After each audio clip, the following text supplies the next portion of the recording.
This is M3. This haircut uses line, graduation, and layering.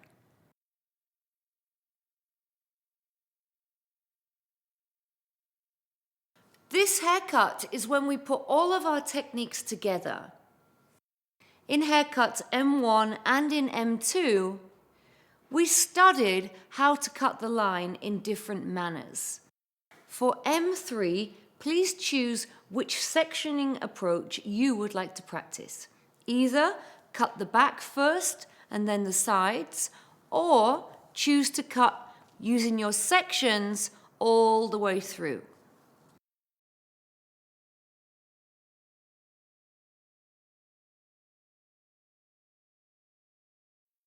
You may also choose which shape you would like to practice: square, triangular, or round. On Tiffany's hair, I've chosen to work square. I'm also going to cut through my fingers, and I'm choosing sectioning approach 1. This will allow me to cut the back first and then the sides. When you cut curly hair, the reaction is very different to straight hair.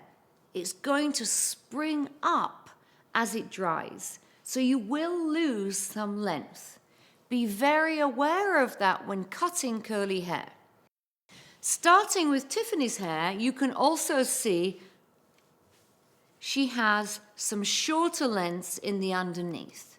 This is very common when you're working on longer hair.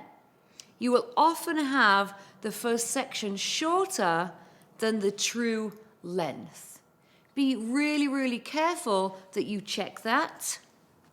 And also, when that does happen, take a larger first section. My first section is from the occipital bone, and again, I want to double check that the length is the true length of her hair.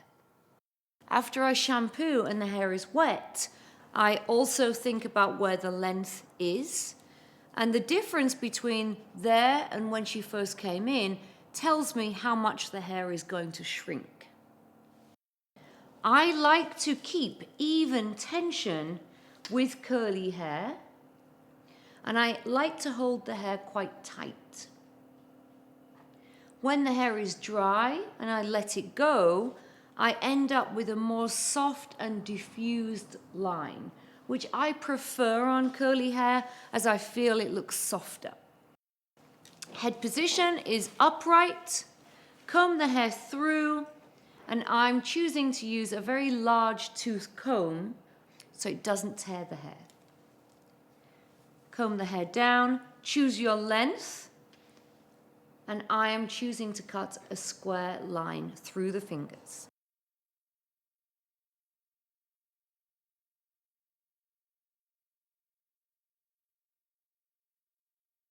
You can immediately see, if I lift the hair up and allow some air into Tiffany's hair, the shrink. I'm going to work fully on this side, cut all of the back and then the sides. Then I'll move on to my second side.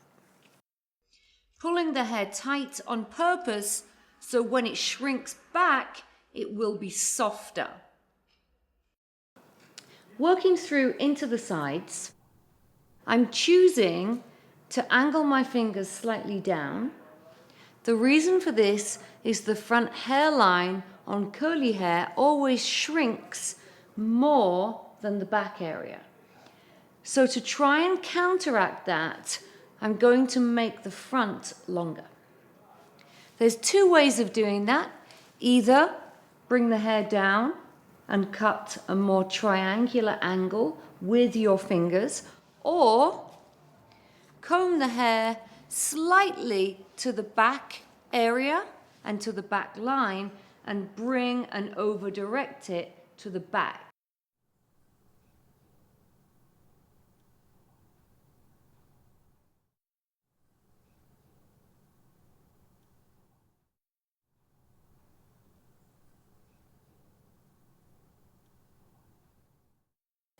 Do not comb the hair straight back. Comb the hair down in its natural position and guide your hands following the back guideline.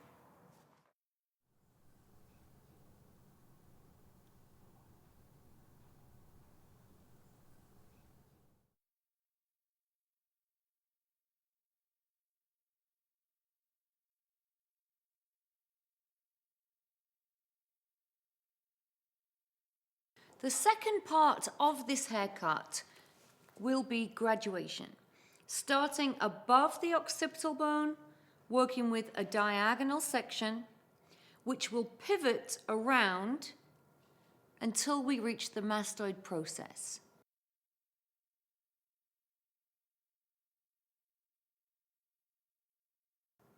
Continue into the sides and over-direct everything up and back to the mastoid process. Finger angle will follow the section angle. Again, you're working with curly hair, so it will shrink up. Your guideline is from your length. My finger angle will mirror my section angle. The hair below the occipital bone will drop out. The first cut should not remove a lot of hair. Continue with your pivoting sections. Bring the hair down to the previous section until you reach the mastoid process. Continue to elevate above the occipital bone and start to look at the shrink of the hair and appraise the curl. If you feel the weight is too low, continue to lift higher. The top part of the haircut will be layered. The first part of the haircut was a line. This area is bridging the gap. You're working from a line into graduation until you eventually work into a layer on the top. The hairline in the bottom will drop out. That is correct. Only over-direct the hair back to the guideline and cut when you see a strong guide. At the round of the head, I need to turn over my fingers and continue to cut this way. Palm to palm, as far as you can. When it becomes uncomfortable, turn over your fingers to continue the elevation. Allow the hair to dry as you work.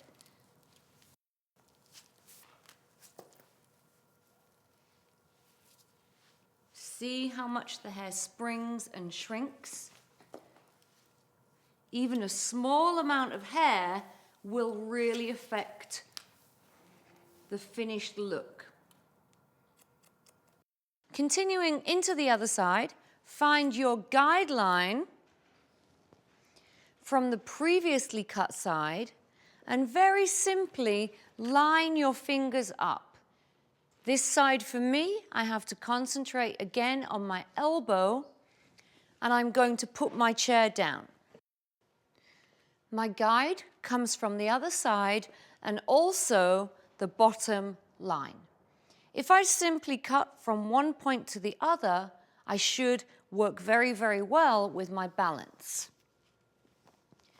Allowing the hair to fall out on this side, just like I did on the first side.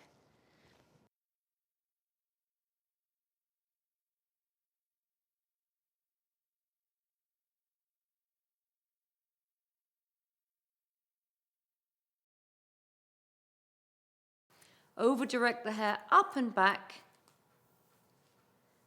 and find your guideline.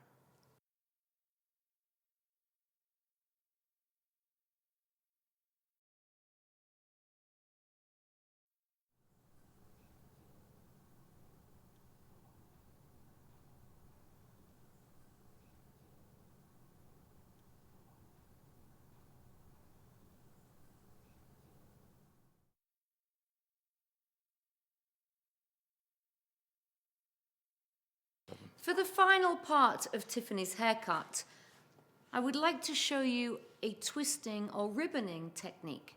This is really, really nice on curly hair to give a more defined, finished look.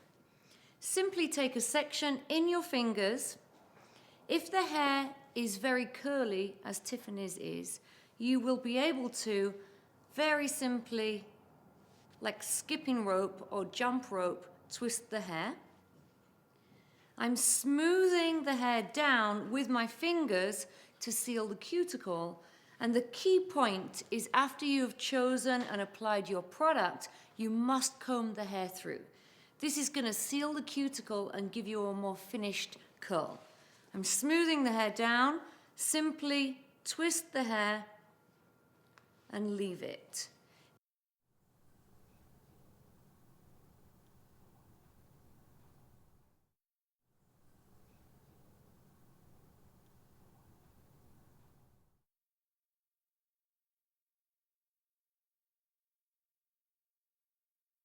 The next stage when working with curly hair is to apply a gloss product.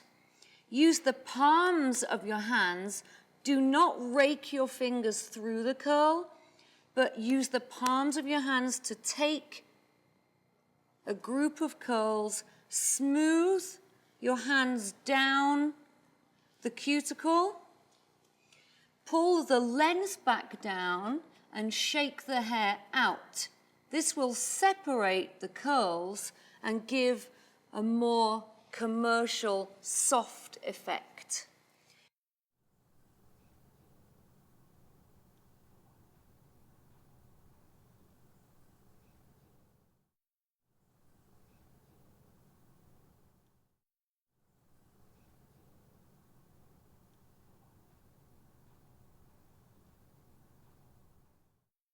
So this is my final M3 look, a combination of line, graduation and layering.